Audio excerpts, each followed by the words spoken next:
¿Qué tal? Bienvenidos una vez más al devocional con el pastor Gerson González, donde día a día nos acercamos a las Escrituras para conocer y experimentar el poder del Evangelio. Deseamos que seas grandemente bendecido mientras escuchamos la palabra de Dios, porque la palabra de Dios no está presa. Comenzamos. Saludos, Dios te bendiga esta mañana. Qué gozo poder unirnos para meditar en las Escrituras, principalmente en el Salmo 90, que estamos estudiando juntos y permitiendo que el Señor nos modele, nos muestre cómo es que debemos vivir la vida contando nuestros días. Hemos ya explicado que esta expresión de contar nuestros días tiene que ver con vivir con sabiduría, sin desperdiciar la vida que Dios mismo nos ha dado.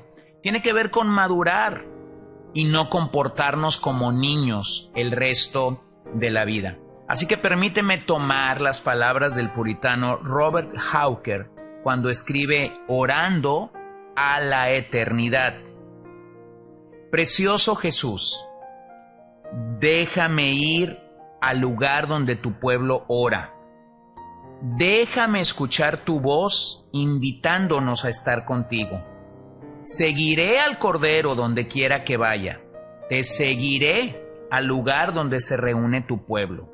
Esperaré para ver a mi Dios y Rey en su santuario. Mi alma tiene sed de ti, como un ciervo tiene sed de aguas frescas. Y cuando me una a tu pueblo en lugar donde oramos, que tu gracia y tu Espíritu Santo enciendan mi alma con un anticipo de esa gloriosa asamblea que guarda el eterno sábado en las alturas, el lugar donde las alabanzas eternas de Dios y del Cordero se aferrarán y llenarán mi alma embelesada de gozo indescriptible y gloria por toda la eternidad. Amén. Bueno, qué maravilloso es pensar en ese encuentro. Pero mientras eso sucede, no estamos a la deriva. Vivimos en un mundo en donde se requiere que el caminar de un creyente sea a la altura de su Dios, sea a la altura de esa sabiduría y de esa cosmovisión que Dios nos da. Es a través de sus lentes que nosotros debemos de ver la vida. Nuestra cosmovisión debe estar determinada no por lo que esta cultura nos impone, no por lo que las ideologías de este mundo dictan que debemos de ser. En ese sentido, como lo hemos mencionado en otras ocasiones, debemos de ser una contracultura. Y gracias a Dios que la Biblia no calla en cuanto a ese tema y nos muestra claridad. Así que vamos a continuar revisando entonces el Salmo 90, verso 1. Señor, tú has sido un refugio para nosotros de generación en generación. Antes que los montes fueran engendrados y nacieran la tierra y el mundo, desde la eternidad y hasta la eternidad, tú eres Dios. Hemos ya ilustrado acerca de la eternidad de Dios en estos versículos, pero también del verso 3 al 11 hemos hablado de la fragilidad del hombre, esa fragilidad que se presenta como una vigilia de la noche, como un torrente, como el sueño, como el furor de Dios consumiéndonos, como la luz de tu rostro, como un pensamiento, algo que es realmente efímero. Aunque este no fue el caso de Moisés, según Deuteronomio 34:7, era Moisés de edad de 120 años cuando murió. Sus ojos nunca se oscurecieron ni perdió su vigor. Bueno, hay que reconocer que en aquellos días la vida realmente era breve y triste, ya que aquella generación estuvo bajo la ira de Dios. Este fue el funeral más largo de toda la historia, con una duración de 38 años. Bueno, entonces explico esto. Si nosotros consideramos lo que en Números 13 dice acerca del evento en Cades Barnea, y nos percatamos realmente lo que empezó a suceder a partir de aquel día, cuando Dios juzgó a esta nación incrédula, nos daremos cuenta que a partir de ese momento, la generación que no creyó al Señor comenzó a morir literalmente día tras día. De nuevo digo que la ira de Dios es uno de los temas que poco se tocan en nuestros días. Pero el pecado, que es una gran ofensa contra un Dios que es totalmente santo, siempre recibirá el castigo eterno, sin dejar al pecador culpable sin escapatoria. Al menos que la gracia de Dios nos alcance y nos lleve al arrepentimiento y nos lleve a fe genuina delante del Señor. La ira de Dios es la causa última de todas las aflicciones del ser humano. A veces, cuando pensamos en la salvación, pensamos que somos salvos de nuestro pecado, pensamos que somos salvos de ir al infierno, pero nos olvidamos que somos salvos de la ira de Dios. Así que cuando una persona es salva, realmente somos salvos de una manera magnífica y excelente. Somos salvos de la ira de Dios.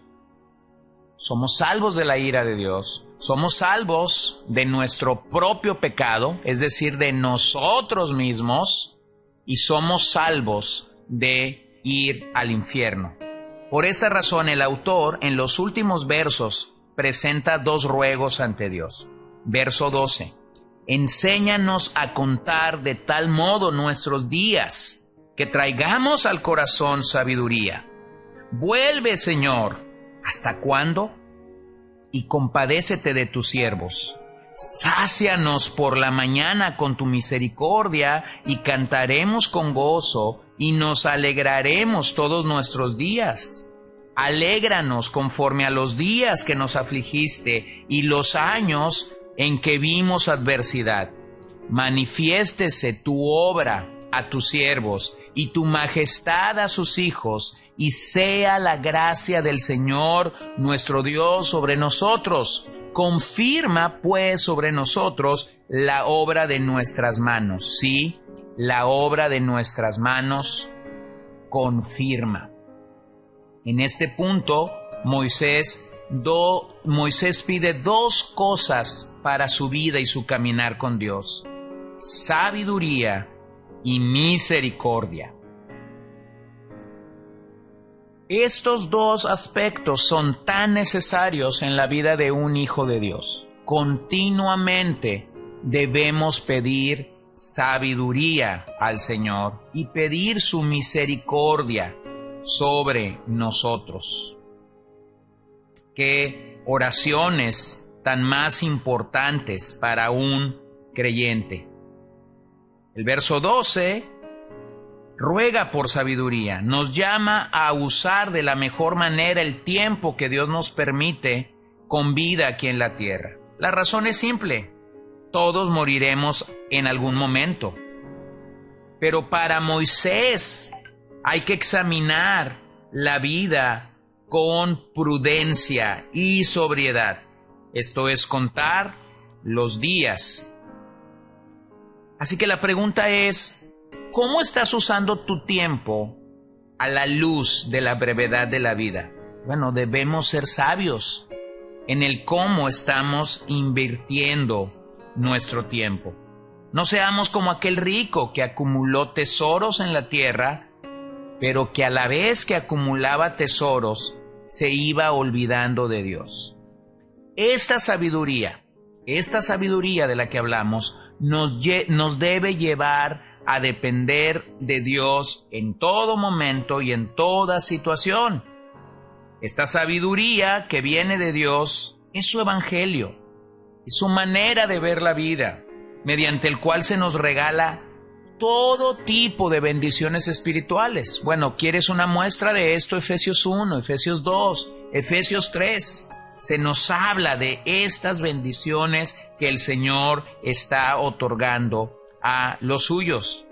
Por lo tanto, es tiempo de dejar de usar este don que Dios nos ha dado y que, por cierto, se renueva cada 24 horas de maneras tan infantiles, de maneras tan superfluas, de manera que no están dejando absolutamente un solo legado en la vida espiritual y que en muchos sentidos nos pueden llevar a la derrota moral e incluso hasta la derrota espiritual.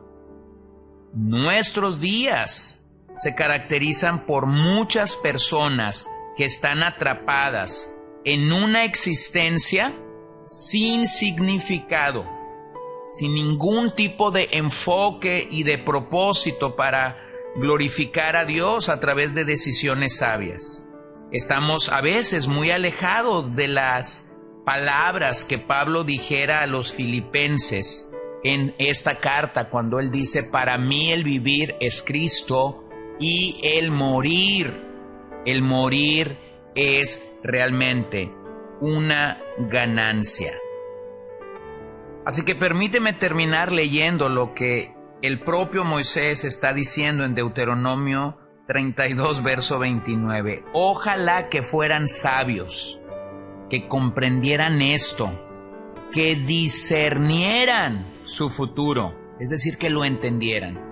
Y también permíteme acudir a las palabras en el libro de Proverbios, capítulo 2. Hijo mío, si recibes mis palabras y atesoras mis mandamientos dentro de ti, da oído a la sabiduría, inclina tu corazón al entendimiento, porque si clamas a la inteligencia y alzas tu voz al entendimiento, si la buscas como a plata y la procuras como a tesoros escondidos, entonces entenderás el temor del Señor y descubrirás el conocimiento de Dios, porque el Señor da sabiduría, de su boca viene el conocimiento y la inteligencia. Así que permíteme terminar esta mañana en el primer ruego que el salmista está haciendo delante de Dios al hablarnos acerca de contar los días, porque lo que él está demandando al Señor es sabiduría. Yo necesito sabiduría, tú necesitas sabiduría. Cientos de cristianos, miles de cristianos necesitan sabiduría ahora. Así que hagamos de este entendimiento nuestra oración esta mañana. Señor, te doy gracias por tu fidelidad. Te doy gracias por tus bondades sobre nuestras vidas. Y quiero agradecerte específicamente el hecho de que tú nos bendigas con tu palabra y nos recuerdes realmente la necesidad que tenemos de sabiduría en la vida diaria. Hoy te pido por sabiduría. Te pido por sabiduría para mi vida como creyente, como padre, como pastor, como un creyente que anhela madurar realmente. Te pido por sabiduría para la vida de tus hijos que posiblemente están enfrentando adversidad o alguna situación. Pido que allí, en el meollo donde ellos se encuentran, tú les permitas que puedan reconocer la sabiduría que emana de tu palabra y que puedan traer realmente a sus vidas tu guianza. Tú estás interesado en que nosotros seamos sabios y nos das todos los elementos para poder llegar a esa sabiduría. Bendice el día que hoy iniciamos. Y si alguno de mis oyentes esta mañana no tiene la seguridad de que es tu hijo y que también requiere de esta sabiduría, yo te pido que tú les muestres a Cristo para salvación. En tu nombre oramos, en el nombre de Jesús. Amén. Gracias por acompañarnos el día de hoy. No olvides compartir este devocional con todos tus conocidos y recuerda que puedes seguirnos en Podbean, Spotify y Facebook como CCBN Los Mochis para que puedas escuchar todos los mensajes, los devocionales y también seguir nuestras transmisiones en vivo. Esperamos que nos acompañes el día de mañana. Que el Señor te bendiga.